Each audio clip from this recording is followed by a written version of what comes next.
زلال میرا بچہ میں ٹھیک ہوں، تم بتاؤ تم ٹھیک ہو؟ بابا جان اور آبی کیسے ہیں؟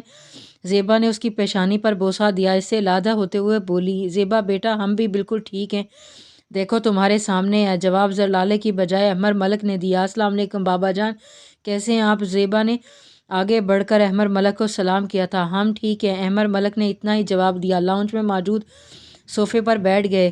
زیبا ابھی پلٹنے ہی لگی تھی جب کسی نے اسے پیچھے سے گلے لگایا۔ زیبا بے ساختہ بولی، آبی ماما آپ کو کیسے پتا کہ میں ہوں؟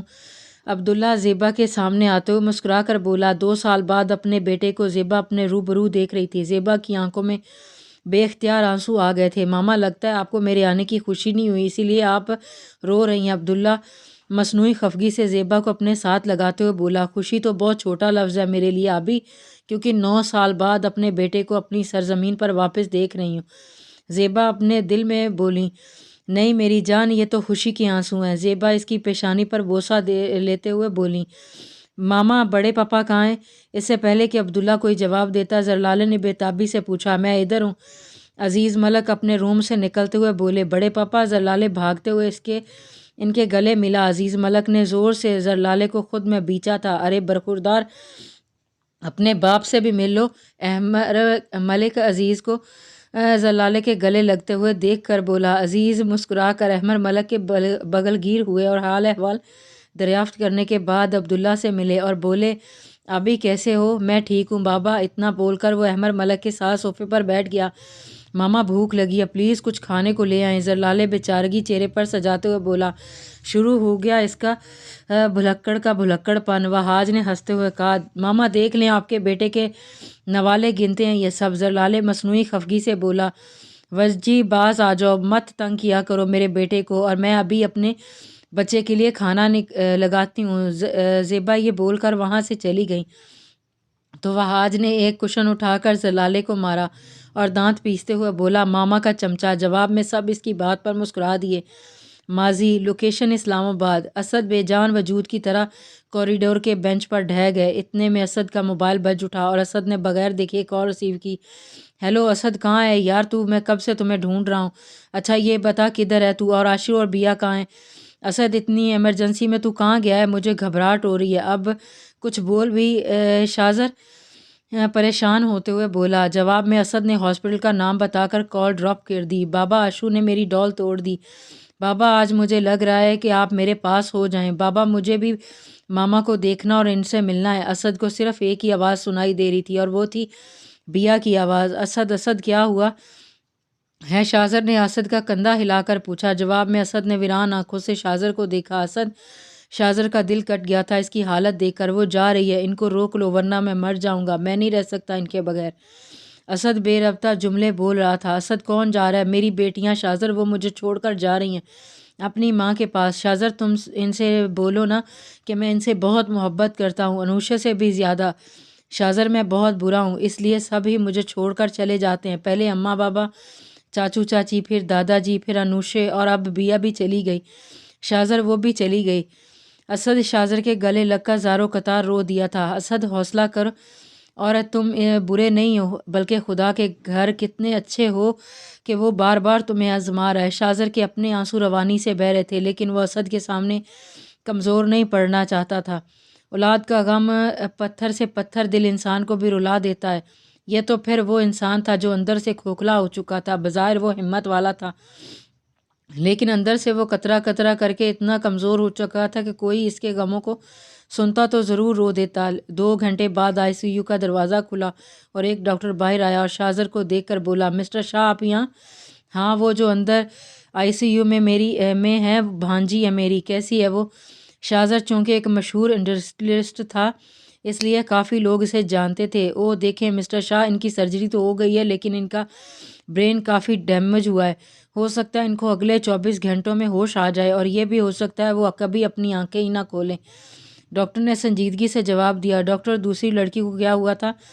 شازر کو اپنی آواز کسی کھائی میں سے آتی ہوئی معلوم ہو رہی تھی۔ ان کی سپول کارڈ ڈیمیج ہوئی تھی اور شاید ان کی گردن کسی تیز دھار چیز سے ٹکرائی تھی جس سے ان کی شارک کٹ گئی تھی اور ان کی وہیں ڈیتھ ہو گئی تھی۔ ڈاکٹر نے پروفیشنل انداز میں وضاحت دی۔ اسد ان دونوں کی گفتگو کے درمیان ایک پتھر کی طرح ریئیکٹ کر رہا تھا جسے کوئی فرق نہیں پڑ رہا تھا، یا شاید وہ خود کو آزما رہا تھا کہ وہ کس حد تک برداشت کر سکتا ہے۔ پلیز ڈاکٹر، آپ کچھ بھی کریں لیکن میری بھانجی کو بچا لیں، شاہ درخواست بھرے لہجے میں بولا تھا۔ مسٹر شاہ، زندگی اور موت اللہ کی دین ہے اور ہم صرف کوشش کر سکتے ہیں جو ہم نے کی بھی ہے، باقی آپ اللہ سے دعا کریں کہ وہ ہوش میں آ جائیں۔ یہ بول کر ڈاکٹر وہاں سے چلا گیا۔ شاہ نے ایک نظر اسد کو دیکھا اور ہاسپٹل کی مسجد میں چلا گیا۔ حال لوکیشن اسلام آباد۔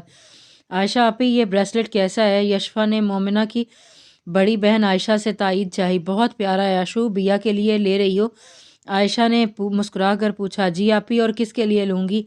یشفا بھی مسکرا کر بولی۔ اس وقت وہ دونوں اسلام آباد کے سب سے بڑے شاپنگ مال میں شاپنگ کر رہی تھی۔ اچھا تم یہ دیکھو، میں ذرا کوئی اچھی سی سینڈل دیکھ لوں۔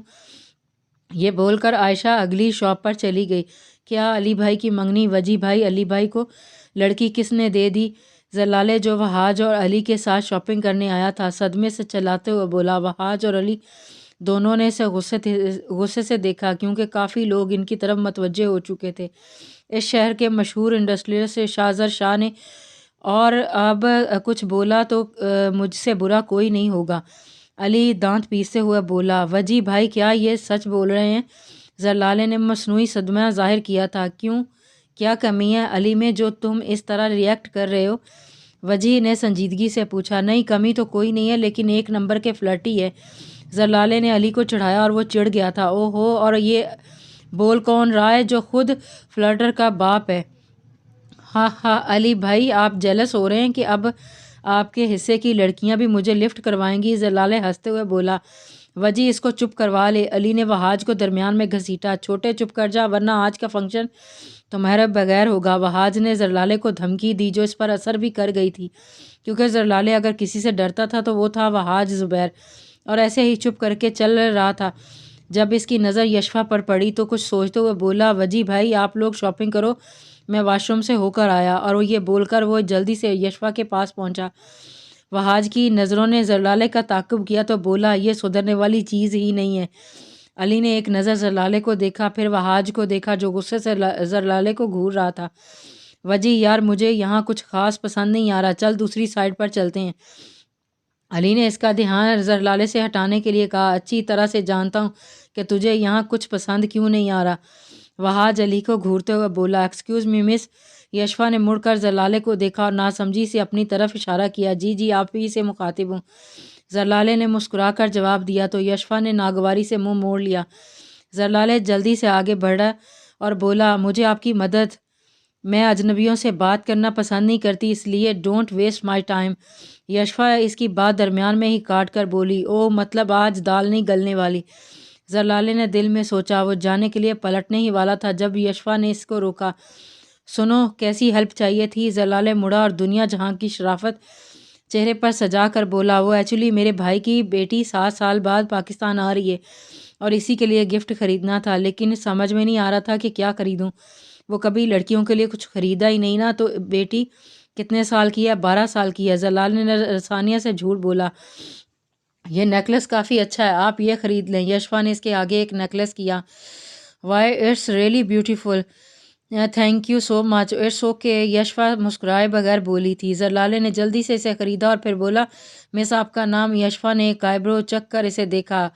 غلط مطلب مت سمجھیے گا، اور میں بس اسی لیے پوچھ رہا تھا کہ مجھے پتہ تو ہو کہ میری مدد کس نے کی ہے۔ زلالے معصومیت کے سارے ریکارڈ توڑتے ہوئے بولا۔ یشفا اسد جہانگیر، اس نے جواب دیا اور وہاں سے چلی گئی۔ ارے میرا نام تو سنتی جائیں۔ زلالے نے پیچھے سے ہانک لگائی۔ لڑکی ڈیفرنٹ ہے زلالے اپنے بالوں میں ہاتھ پھیرتے ہوئے خود سے بولا اور پارکنگ کی طرف چلا گیا۔ کنٹینیو، جاری ہے۔